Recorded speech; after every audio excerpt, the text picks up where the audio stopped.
12월 하면은 떠오르는 단어가 무엇입니까? 아마도 성탄절일 것입니다. 그러면 성탄절 하면 제일 먼저 떠오르는 단어들은 무엇입니까? 만약에 감사라는 단어 대신에 선물, 카드, 산타클로스, 백화점, 옷 이런 것이 떠올랐다면 우리는 회개해야 합니다. 우리 사람을 사단이 크리스마스를 11월부터 백화점은 다 장식을 끝냈어요. 그게 뭔지도 모르고. 근데 점점 거기에는 아기 예수가 빠지고 십자가가 빠지고 산타클로스, 루돌프 선물이 꽉 차 있습니다. 여러분, 예수 그리스도를 잊게 만들어버려요. 포장을 시켜버려요. 크리스마스를 없앨 수는 없으니까 크리스마스의 의미 자체를 왜곡시켜버리는 것이 사단의 전략입니다. 교회를 없앨 수 없잖아요. 그러니까 교회를 타락하게 만듭니다. 교회가 교회답지 못하게, 성도들이 성도답지 못하게 살아가게 만들어버려요. 그럼 교회 안 올 거 아닙니까? 교회가 세상의 빛의 역할을 하지 못하게 만들어버려요. 소금의 역할을 못하게 만들어버려요. 그러면 교회가 힘을 잃을 거 아닙니까? 사단의 전략은 교회를 없애는 게 아닙니다. 교회를 나누고 쪼개고 교회가 교회답지 못하게 만들어버리는 거예요. 성탄절은 우리를 위해 태어나신 구세주 예수 그리스도를 기념한 날입니다. 우리의 자녀가 출생해도 감사한데 예수님의 탄생은 정말로 기쁜 소식이요 감사의 이유가 아닐 수 없습니다. 그렇다면 한 가지 더 묻겠습니다. 앞으로 생일하면 무슨 단어가 생각나야 합니까? 생일, 그것도 감사입니다. 이 땅에 우리가 태어난 날 그것을 감사해야 되는 것입니다. 어릴 땐 생일이면 내가 주인공인 줄 알아요. 근데 내가 나이가 들면 내 생일날 부모님께 감사해야 된다는 겁니다. 고생해서 나를 낳으신 어머님, 또 나를 길러주신 그 어머님, 나를 오늘날 살아가게 해주신 그 어머님, 그 나를 이 세상에 보내신 그 하나님, 그 하나님께 감사해야 한다는 것입니다. 하나님이 나라는 존재를 이 땅에 창조하신 것입니다. 그 창조가 여기서 끝나는 게 아니라 이 땅에 왔다가 끝나는 거면 여기 있는 풀과 다를 것이 없어요. 그런데 우리는 영원히 살 수 있는 존재로 창조하셨어요. 놀라운 거 아닙니까? 여기서 끝이 아니에요. 이 반백년, 이 100년이 아니라는 거예요. 영원히 살 수 있는 존재가 창조된 순간이에요. 놀라운 것 아닙니까? 잠시 왔다 사라지는 존재가 아니라 영원한 생명을 얻어 누릴 수 있는 존재라는 것입니다. 놀라운 창조적 가능성을 가진 존재, 희망적인 존재, 소망적인 존재가 바로 나라는 것입니다. 그건 바로 예수님 때문에 가능해졌습니다. 예수님이 없었다면 우리는 절망적인 존재였습니다. 영원히 살 수 있는 존재가 아니라 영원히 벌받아야 될 존재라는 것입니다. 끔찍한 존재라는 것입니다. 우리는 예수님 때문에 다시 한번 희망이 생겼습니다. 이것이 얼마나 감사한 일입니까? 이제는 죽지 않는 존재라는 것, 영원히 살 수 있는 존재가 되었다는 사실입니다. 이 사실을 믿으시면 아멘 하시길 주의 이름으로 축원드립니다. 때문에 우리는 성탄절에는 정성껏 하나님께 감사의 예물을 준비해서 드리는 것입니다. 정확히 믿음의 예물입니다. 예수님을 통한 영생에 대한 믿음이 있는 사람만이 하나님께서 기뻐하시는 감사를 할 수 있기 때문입니다. 오늘 본문을 보면 사도 바울의 감사 내용이 나와 있습니다. 본문은 사도 바울이 고린도 교회에 보낸 편지에 처음 나오는 내용입니다. 4절에 보면 내가 너희를 위하여 항상 하나님께 감사하노니 라는 말씀이 있습니다. 바울의 감사 내용이 특별합니다. 자신을 위한 감사가 아니라 타인을 위해 감사하는 내용입니다. 오늘은 이 본문 말씀을 중심으로 함께 몇 가지 은혜를 나누고자 합니다. 오늘 본문의 첫 번째, 바울은 그 감사해야 될 이유를 기록하고 있습니다. 그 첫 번째가 하나님의 은혜로 말미암아 감사한다는 것입니다. 한 해를 살면서 뒤돌아보면 많은 생각이 듭니다. 후회스러운 일도 많지만 무엇보다도 지금 예배를 드리는 이 순간 우리가 기억해야 할 가장 중요한 사실은 지금 죽지 않고 살아서 두 발로 걸어 나와서 예배를 드리고 있다는 것입니다. 여러분, 한 해 동안 수고 많으셨습니다. 애쓰셨습니다. 잘 버티셨습니다. 이 자리에 앉아 있는 것은 기적입니다. 여러분, 우리는 알지 않습니까? 우리가 원한다고 해서 이 자리에 앉아 있을 수 없다는 사실을. 하나님이 허락하셔야 가능하다는 사실을 알지 않습니까? 여러분, 하나님의 은혜입니다. 우리가 잘나서가 아니라 하나님의 은혜라는 말씀입니다. 죽을 만큼 힘든 순간이 있었을 수도 있습니다. 죽고 싶은 순간이 있었을 수도 있습니다. 포기하고 싶은 시간이 있었을 수도 있습니다. 그래도 잘 버티고 잘 이겨내셨습니다. 오늘 우리는 실패했을지라도 지금 하나님 앞에 나올 수 있는 것은 하나님께서 우리에게 기회를 주셨기 때문입니다. 우리가 살아있다는 것은 하나님이 우리에게 지금 여전히 우리에게 기회를 주셨다는 것입니다. 우리에게 희망이 남아있다는 것입니다. 우리에게 하나님께서 앞으로 할 사명을 주셨다는 것입니다. 새로운 날에 대한 기대, 이보다 더 귀한 것은 없습니다. 새로운 시간에 대한 기대, 새로운 도전에 대한 기대, 이보다 가슴 벅찬 것은 없습니다. 나는 안 된다고 생각했는데 하나님을 바라보고 우리는 기도할 수 있게 됐습니다. 나는 별로 이제 내가 이 나이에 할 수 있는 게 뭐가 있나? 근데 우리가 할 수 있는 것은 오직 감사와 기도뿐입니다. 그런데 그것이 능력이 된다는 말씀입니다. 내가 누군가를 살릴 수 있다는 것입니다. 여러분, 누군가를 살렸을 때 그 사람이 누군가를 위해서 또 일을 하고 또 살리는 일을 하는 겁니다. 엄청난 일들을 해요. 그가 다시 나를 살릴 수도 있는 것입니다. 내가 살린 그 사람이 다시 나에게 힘이 될 수도 있는 것입니다. 지금은 내가 힘이 되지만 언젠가는 그 사람들이 서로에게 힘이 되지 않겠습니까? 누군가 넘어졌을 때가 바로 내가 사랑할 수 있는 기회의 순간입니다. 그러나 그 사람이 다시 나를 살리는 날이 온다는 말씀입니다. 우리가 실패했을지라도 하나님은 우리에게 기회가 있다고 말씀하고 계십니다. 아침에 눈을 떴을 때 감사는 바로 새로운 기회를 주심에 감사하는 마음이어야 할 것입니다. 바울이 바로 뒤돌아보니 모든 것이 하나님의 은혜였다는 것입니다. 오늘까지 산 것도 하나님의 은혜요, 우리에게 평안한 마음을 주신 것도 하나님의 은혜라는 고백입니다. 결코 상황이 편해서 하는 감사가 아닙니다. 바울은 쫓기고 있습니다. 매를 맞았습니다. 감옥에 갇혔습니다. 피해 다닐 때가 많고 조롱받고 멸시받을 때가 있었습니다. 그러나 바울은 복음 전하기를 멈추지 않았습니다.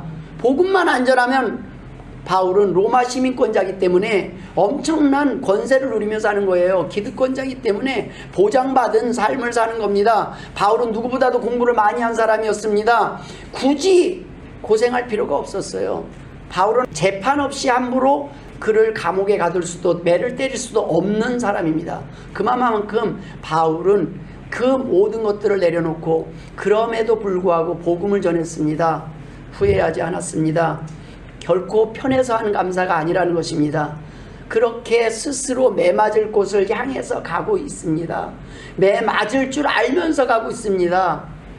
돌에 맞을 줄 알면서도 스데반은 복음을 전했습니다. 그것이 바로 크리스찬의 힘입니다. 크리스찬은 두려워서 힘들어서 피하는 사람들이 아니라 두려움 가운데서도 나아가는 사람이라는 말씀입니다. 두려움 가운데서도 기뻐할 수 있고 두려움 가운데서도 평강을 누릴 수 있다는 말씀입니다. 그럼에도 불구하고 감사하고 평안할 수 있는 것이 바로 하나님의 은혜라고 믿음의 고백을 하고 있습니다. 구원에 대한 믿음, 승리에 대한 믿음, 영생에 대한 믿음이 있기에 바울은 평안했던 것입니다. 그는 당당했습니다. 그는 하나님, 내가 죄를 짓고 매 맞는 것이 아니라 하나님의 복음 때문에 매를 맞습니다. 내가 넘어져서 욕을 먹는 것이 아니라 내가 지금 잘못한 것이 없음에도 불구하고 욕을 먹고 있습니다. 하나님, 그럼에도 불구하고 내가 사랑할 수 있도록 하심을 감사드립니다. 그럼에도 불구하고 먼저 손 내밀 수 있도록 한 것은 내가 잘나서가 아니라 하나님의 은혜입니다. 십자가의 은혜가 없어서는 나는 용서할 수 없는 사람들이었습니다. 나는 양보할 수 없는 사람들이었습니다. 그런데 하나님, 그 십자가를 바라보니 참을 수 있게 됐고 용서할 수 있게 됐고 사랑할 수 있는 능력이 생겼습니다. 비록 가난해도 병들었어도 나에게는 희망이 있습니다. 소망이 있기에 바울은 여전히 행복하고 기쁘다고 고백하고 있는 것입니다. 여러분, 이 믿음이 있기를 주의 이름으로 축원합니다. 있어서 하는 감사, 행복할 때 하는 감사, 건강할 때 하는 감사는 누구나 할 수 있습니다. 그러나 그렇지 않은 내가 핍박받을 때, 억울할 때, 속상할 때, 병들었을 때 감사할 수 있는 사람입니다. 이런 사람의 기쁨을 누가 빼앗을 수 있겠습니까? 하나님께서는 바울에게 이 은혜를 주셨다는 것입니다. 이 은혜를 우리에게 주셨다는 말씀입니다. 두 번째, 바울은 감사하는 목적이 있었습니다. 그것이 너희를 위하여 항상 하나님께 감사한다는 것입니다. 대부분 사람들은 하나님이 나에게 주신 것으로 인해서 감사합니다. 하나님, 우리 집사님 차 사서 감사합니다. 남이 잘 되는 거 감사하는 게 쉽지 않습니다. 오늘 본문의 바울의 감사는 고린도 교회를 위한 감사였습니다. 고린도 교회를 향한 기대와 소망에 관한 감사였습니다.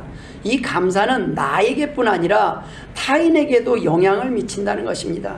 여러분, 자녀에게 이 왼수 이놈이 어디서 나왔는지 너 내 자식만 지 애비를 닮았고 애미를 닮았고 남 탓을 해요. 누군가를 닮든, 그쵸? 누구를 닮았는지 모르겠다. 그럼 누구를 닮았겠어요?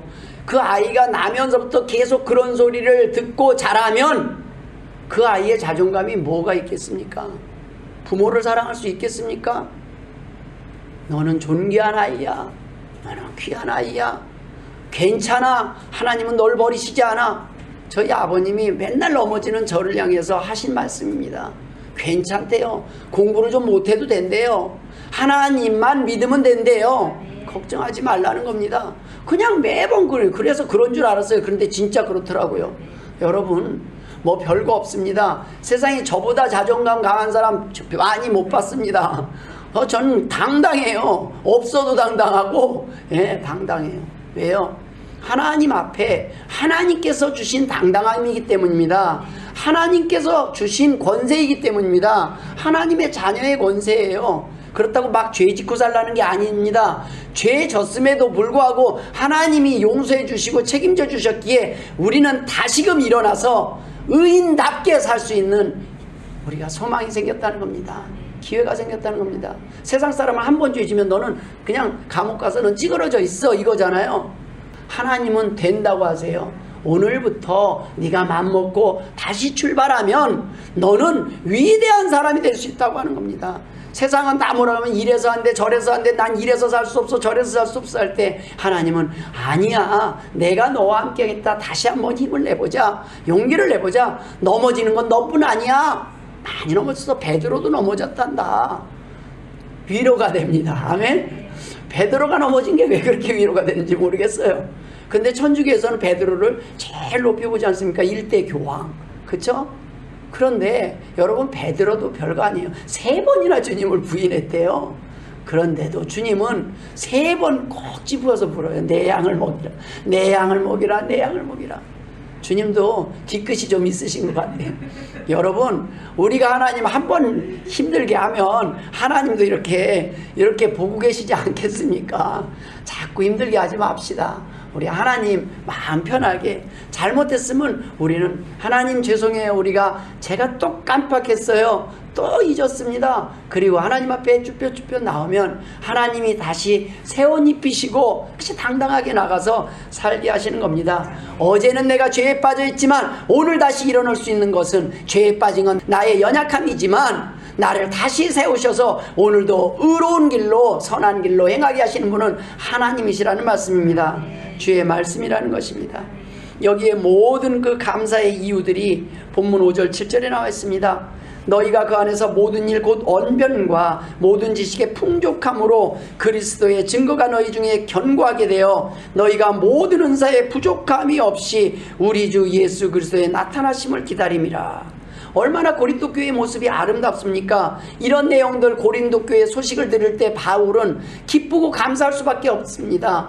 내가 너희들에게 복음을 전하고 왔는데 내가 너희들이 이렇게 건강하게 성장하는 것을 보니까, 그 소식을 들으니까 너무 기쁘고 감사하다는 겁니다. 여러분, 이걸 응용하면 무엇입니까? 부모는 내가 지금 현재 불편해도 내 자녀가 잘 될 때 감사하고 기뻐요. 내 사촌이 잘 될 때 세상은 어떻게 해요? 사촌이 땅을 사면 배가 아파요. 근데 우리는 사촌이 땅을 사면 기뻐해야 한다는 말씀입니다. 누군가가 잘되면, 성도들이 잘되면 하나님 나는 하고 있을 게 아니라, 하나님 나는 할 것이 아니라, 아우 감사하네, 아우 잘됐네, 기쁨으로 축하해주고 축복해줘야 된다는 말씀입니다. 그럴 때 하나님이 우리에게도 복을 주시지 않겠습니까? 그 복이 우리에게 흘러넘치지 않겠습니까? 남이 잘된 거, 다른 교회 잘된 거, 고린도 교회 잘된 것을 지금 기뻐하고 감사하고 있습니다. 여러분, 우리의 소원을 듣고 하나님은 응답하지 않는 분이 아니라 우리에게 더 귀한 것들을 주시기 위하여 하나님께서 세이브해 놓고 계시는 거예요. 내가 이래도 감사하느냐? 내가 이래도 실망하지 않고 낙심하지 않느냐? 하나님 물으시는 거예요. 이 땅에서 우리가 살아가는 동안에 하나님은 이 땅에 썩어져 없어질 것으로 감사하는 것보다 아무것도 없어도 감사할 수 있는 그 행복의 비밀을 우리가 확인하기를 원하시는 것입니다. 이러한 감사가 고린도 교회에 있었다는 겁니다. 고린도 교회 교인들도 감사하지만 바울은 고린도 교회 교인들의 좋은 비전과 꿈과 계획을 갖게 하신 그 하나님께 감사하고 있었습니다. 그것이 바로 고린도 교회에 선한 영향을 미쳤습니다. 하나님께서는 사람을 창조하셨을 뿐만 아니라 사람들에게 놀라운 치유 능력을 주셨습니다. 즉 약이 되는 말이 있다는 겁니다. 감사가 바로 약이 되는 말입니다. 하나님 앞에 감사합니다, 감사합니다. 그것은 나를 행복하게 하고 나의 잃어버린 기쁨을 회복시키는 것입니다. 잠언 12장 18절에 칼로 찌름같이 함부로 말하는 자가 있거니와 지혜로운 자의 혀는 양약과 같으니라. 여러분, 다른 사람에게 힘이 되는 말을 하는 사람 되시길 주의 이름으로 축원드립니다. 그거 맨날 아이고 죽겠다, 살겠다 해야 죽겠다 하잖아요. 우리는 그냥 죽는 거예요. 살기 위해서 살겠다, 하나님 살려주셔야 됩니다. 계속 죽겠다, 그렇죠? 죽을 것 같다라는 거죠. 그런데 하나님은 우리에게 자연 치유력을 주셨어요. 스스로 일단 병에 안 걸리는 방법은 우리가 걱정하지 말라는 거예요. 근심하지 말고 기뻐하면 있던 병도 사라지는데 없던 병도 생기는 사람, 암 환자에 상당히 많은 수가 가보십시오. 그 전후에 아주 큰 위기와 힘든 시간들을 보냈다. 스트레스 엄청 많은, 큰 사기를 당했거나 큰 배신을 당했거나 큰 억울함이 있었거나 이런 일들을 겪은 거예요. 그런 것들이 우리 마음의 건강을, 모든 면역체계를 깨트리는 거예요. 그러나 하나님은 우리 앞에 와서 걱정 근심 다 맡겨놓고 하나님과 살아라는 거예요. 너희 혼자 해보지 말고. 그런 권세들이 결코 허언이 아니라는 말씀입니다. 성경에 있는 말씀들은 하나님을 믿고 감사하며 기뻐할 때 우리가 건강해진다는 말씀입니다. 고린도전서 3장 17절에 또 무엇을 하든지 말에나 일에나 다 주 예수의 이름으로 하고 그를 힘입어 하나님 아버지께 감사하라. 우리는 자녀에 대한 기대만 가지고 살아갈 때가 많이 있습니다. 그러나 자녀에 대한, 자녀를 위한 감사가 없는 삶이 바로 문제의 원인이 되는 것입니다. 말을 알아듣는다고 그랬잖아요. 물은 살아있다라는 책이 있지 않습니까? 이게 놀라운 법칙입니다. 여러분, 식물도 말을 알아듣는데 우리 사람이 말을 못 알아듣는 것 같습니까? 눈으로 말을 해도 알고요, 행동으로 말을 해도 알아요. 그런 말을, 우리가 그런 부정적인 언어들을 이겨내는 게 말씀의 능력입니다. 그런 가운데 우리는 예수 믿는 사람이 가면 에너지를 뺏기는 것이 아니라 에너지를 충전해야 된다는 말씀입니다. 어디 가든지 저 사람들이 오면 밝아져, 기분이 좋아. 근데 예수님 믿는 사람들이 너무 그 경건 아니에요. 너무 다운되어 있는 그 경건. 회개할 때만, 제발 회개할 때, 하나님 오늘도 하나님이 원하는 대로 살지 못했습니다. 그때는 자신의 문제로 회개할 때만 눈물을 흘리세요. 그리고 타인의 아픔을 해서 눈물을 흘리고 좋습니다. 근데 경건은 기쁨이에요. 가장 큰 경건이 기쁨이라는 걸 몰라요. 예수님이 이 땅에 오신 게 기쁨을 주시기 위해서라니까요. 웃지를 못하게 웃으면은 가볍다고 하잖아요, 예전에. 그쵸? 왜 웃는 게 가벼운 겁니까? 웃는 사람이 제일 성숙한 사람이에요. 왜요? 뭐 다 좋아서 웃습니까?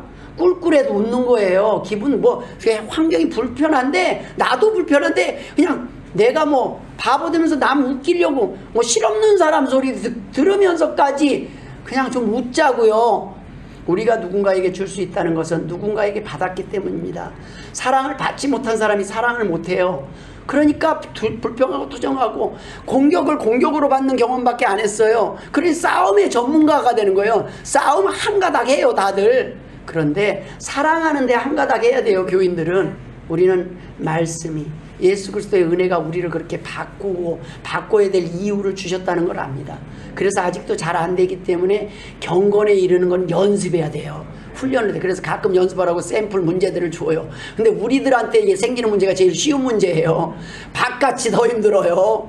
근데 여기서 조금 연습하고 주사 좀 몇 대 맞고 이제 연습 문제 풀었으면 또 나가보는 거예요. 다음에 좀 더 센 거 없나, 센 거 없나 기다리니까 센 게 없더라고요. 복음을 전하는데 맞아 죽을 만큼 때리는 곳은 아닙니다, 우리나라가. 이제 그냥 좀 창피해서 부끄러워서 상대방 불편하다고 막 면박 주는 게 그게 싫어서 못 가는, 그게 싫어서.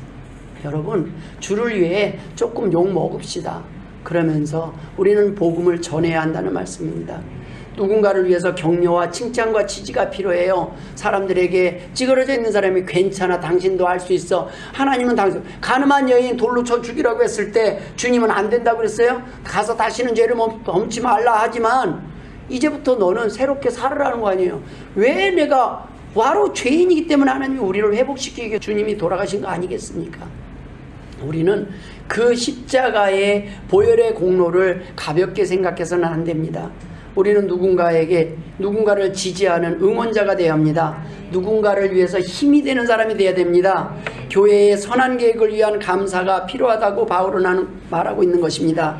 타인이 잘 되는 일에 배합할 것이 아니라 그 일에 감사가 필요하다는 것입니다. 함께 기뻐하고 더 기뻐하고 타인의 좋은 소식에 우리가 하는 감사가 필요하다는 것입니다. 제가 대학에 합격했다는 소식을 들었을 때, 제가 결혼했다는 소식을 들었을 때 우리 부모님 입에서 제일 먼저 나온 말이 무엇인지 아십니까? 고맙다. 하나님 감사합니다. 엄마한테 해준 게 없는데 그냥 고맙다. 네가 잘 되는 게 행복이다. 제발 잘 사십시오. 제발 시험 들지 말고 잘 사십시오. 제발 여러분들 삶 가운데 힘들어도 낙심하지 말고 행복하게 사십시오. 그러면 하나님이 기뻐하신다는 말씀입니다. 나를 믿어주고 내가 넘어져도 끝까지 지지해주는 그룹이 많을수록 이 사회는, 교회는 건강해집니다. 무관심과 외로움과 이런 것들이 우울증의 원인 아니겠습니까? 참으로 고의적으로 왕따를 하는 경우가 있습니다. 이런 것이 오늘날 삶 아닙니까? 그런데 우리는 사실 고의적으로 왕따하는 게 아니라 스스로 쓰다가 더 문제예요. 스스로 따가 돼서 스스로 처박혀서 나는 안 돼, 나는 안 돼. 예수 믿는 사람들은 나는 안 돼라는 말을 하면 안 됩니다. 나는 부족하지만 하나님은 돼. 그렇죠? 우리는 부족하지만 하나님은 회복시키실 거예요. 우리는 할 수 없는 선을 하나님은 하게 하실 것이라는 말씀입니다. 그 하나님이 하실 때 영광을 하나님께 돌리기를 주의 이름으로 축원드립니다. 무엇보다도 모든 일을 주관하시는 분이 하나님이십니다. 그 하나님께서 도와주시지 않으면 우리는 아무 일도 할 수 없음을 고백하는 것이 바로 믿음의 고백인 것입니다. 하나님께서는 바울의 믿음을 보시고 고린도 교회 교인들을 어찌 외면하시겠습니까? 주님께서는 오늘도 저와 여러분을 위해 기도하고 계십니다. 하나님 용서해 주십시오. 하나님 불쌍히 여겨 주십시오. 이런 기도가 있을 때 이제 오늘 우리도 우리 자신의 문제뿐 아니라 더 나아가 타인을 위한 감사를 시작하는 행복한 교회, 행복한 성도 되시길 주의 이름으로 축원합니다. 지금 대선 후보가 양쪽에 두 분이 나왔어요. 그리고 막 열심히 선거운동을 합니다. 여러분, 우리는 이 나라를 위해서 기도해야 합니다. 하나님이 세우실 이 나라 지도자가 누가 됐든 하나님 그 사람을 불쌍히 여겨 주옵소서. 그 사람이 하나님을 두려워하게 하여 주옵소서. 여러분, 하나님을 몰랐던 느부갓네살 왕도 하나님을 몰랐지만 다니엘을 만났을 땐 그는 옳은 길을 선택할 수 있었습니다. 여러분, 하나님이 세우시고 하나님이 구하시는 것입니다. 여러분, 바로 왕에게 답이 없었을 때 누구를 통해서 애굽을 먹였습니까? 요셉을 통해서 먹이시지 않았습니까? 하나님이 지키시는 겁니다. 그 하나님께 우리는 기도해야 합니다. 나를 위한 이기적인 기도를 넘어서, 나를 위한 성공을 넘어서 이제는 타인의 성공을 위해서 기도해야 될 때입니다. 이제 우리 교회에 다른 분들을 위해서 기도해야 될 때입니다. 그런데 타인을 위해서 할 거면 우리가 너무 기도할 시간이 부족하지 않겠습니까?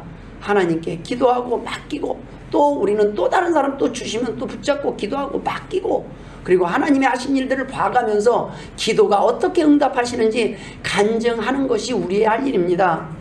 마지막 바울의 감사 대상은 하나님이었습니다.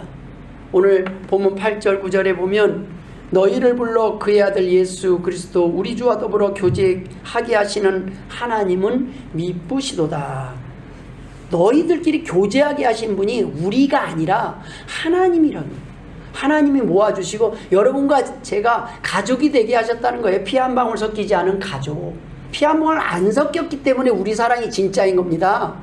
여러분, 피가 섞이고도 제대로 못하는데 피 한 방울 안 섞였으니까 부부가 진짜 사랑인 거예요. 그렇죠? 남이잖아요, 헤어지면.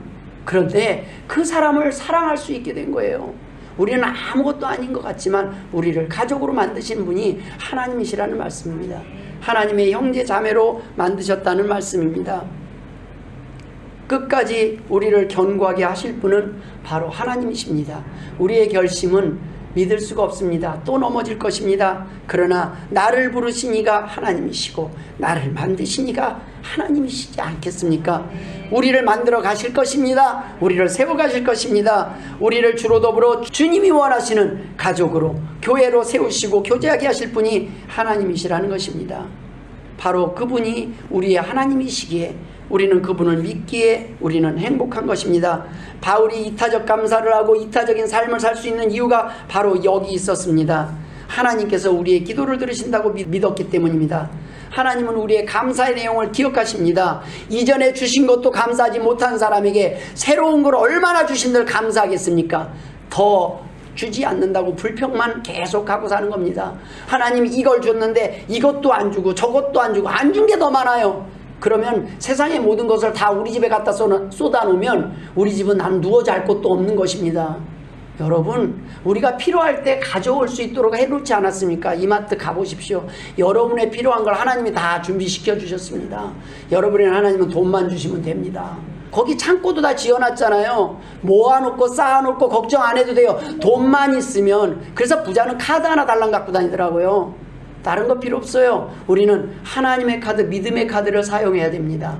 그거 하나만 있으면 걱정할 필요가 없어요. 하나님이 다 필요할 때 호박을 주시니까 그 다음에 호박죽도 주시고, 여러분, 하나님이 채워주시는 하나님이라는 말씀입니다. 여러분, 바울의 감사는 나쁜 일들, 그런 것들까지 잘 되기를 원하는 게 아니라는 거예요. 좋은 일들, 좋은 계획에 찬성표를 던지는 거예요. 하나님이 당신들을 통해서 하신 좋은 일에 감사를 하는 거예요. 그것에 격려와 지지를 보낸 겁니다. 그 좋은 일에, 그 계획에 힘을 실어주는 겁니다. 이를 통해서 나쁜 계획과 나쁜 욕심, 나쁜 정욕, 부정적인 욕구를 소멸시키는 것이 바로 바울의 칭찬입니다. 바울은 나쁜 것을 지적하는 것이 아니라 지금 잘된 것을 계속 잘했다, 이쁘다, 기쁘다, 행복하다, 감사한다 말하고 있는 것입니다. 이것이 바로 칭찬요법입니다. 해라는 몇 가지만 갖고 살아도 됩니다. 이 세상에 용서해라, 사랑해라. 그런데 우리는 하지 마라, 하지 마라, 하지 마라, 그냥 그거에 살아가요. 좋은 일을 하다 보면 나쁜 일을 할 시간이 없습니다. 때문에 죄를 짓지 않는 가장 좋은 방법은 선을 행하는 것입니다. 선한데 지혜로워지다 보면 악한데 미련해지기 마련입니다. 그래서 로마서 16장 19절에 너희의 순종함이 모든 사람에게 들리는지라 그러므로 내가 너희로 말미암아 기뻐하노니 너희가 선한데 지혜롭고 악한데 미련하기를 원하노라. 악한 것은 아예 모르는 게 낫다는 거예요. 여러분, 잠을 자야지 하면 잠 못 자요. 왜 그런지 아십니까? 잠을 더 못 이룹니다. 각성효과입니다. 생각을 계속 하는 거예요. 잠을 자야겠다. 생각을 안 해야 자는데 계속 생각이 꼬리를 무는 거예요. 잠에 대해서 점점 민감해지면 나중에 시계 초침 돌아가는 소리까지 다 들려요. 절대 못 잡니다. 그냥 잠이 올 때까지 안 되면 제가 자주 하는 말 있죠. 나가서 마당이라도 쓸어요. 옆집 마당이라도. 잠이 안 오면 잠이 올 때까지 쓸어요. 너무 편해서 잠이 안 오는 거예요. 여러분, 일해 보십시오. 골아 떨어져요. 새벽 기도도 못 나와요. 저는 감사합니다. 그날 하나님 우리 성도들에게 잠을 주셨군요. 여러분, 잠 못 자서 교회 오는 것보다 잠 잘 자서 못 오는 게 나아요. 하나님이 주신 평안 속에서 누리시고 주무세요. 설교 그 다음에 올려놓을 테니까 들으세요. 그러면 됩니다. 그냥 말씀을 주야로 묵상하고 선한 계획을 주야로 묵상할 때 악을 잊게 되는 것입니다. 그런데 우리는 반대로 삽니다. 악을 주야로 묵상합니다. 나를 상처 준 사람을 묵상을 해요. 그거 그냥 곱씹고 씹다 보면 그날 하루가 너무 힘들어요. 평안하십니까? 그게 내게 암이 된다니까요. 나를 위해서 잊어야 돼요. 여러분, 하나님은 금연, 금주, 새해 써붙이는 것보다 담배, 술, 마약을 할 정신이 없도록 다른 일을 찾고 비전을 따라 목적을 따라 살다 보면 그런 거 생각할 틈이 없습니다. 한가에서 나오는 거예요. 너무 하나님이 우리를 바쁘게 만들어 보실 때가 있어요. 여러분, 겪어본 사람은 압니다. 안 겪는 게 낫습니다. 여러분, 우리는 하나님께서 모든 것들을 아름다운 길로, 평강의 길로, 감사의 길로 인도하고 계십니다. 그럼에도 불구하고 우리는 그 하나님의 계획과 뜻을 믿지 못하고 우리의 정과 욕심대로, 우리의 고집대로 계속 사는 거예요. 그게 우리의 이전의 고집의 습관이에요. 그냥 계속 버티는 거예요. 악을 묵상하면서 사는 거예요. 여러분, 선을 묵상하고 율법을 묵상하실 때 여러분이 건강해지실 줄 믿습니다. 하나님이 원하는 감사, 그것은 바로 타인을 위해서 감사할 때, 타인이 잘 되기를 원할 때 여러분에게 복이 된다는 말씀입니다. 여러분에게 감사할 일이 풍성해진다는 말씀입니다. 믿으시길 주의 이름으로 축원합니다. 기도하겠습니다. 하나님 아버지, 이제껏 제게 주신 것만 감사했습니다. 하나님 아버지, 우리 성도들에게 참으로 귀한 복들, 믿음의 복 주심을 감사드립니다. 이 믿음의 복 끝까지 붙잡고 죽는 날까지 승리하는 복된 성도들 되게 하여 주옵소서. 감사하며 예수님의 이름으로 기도드리옵나이다. 아멘.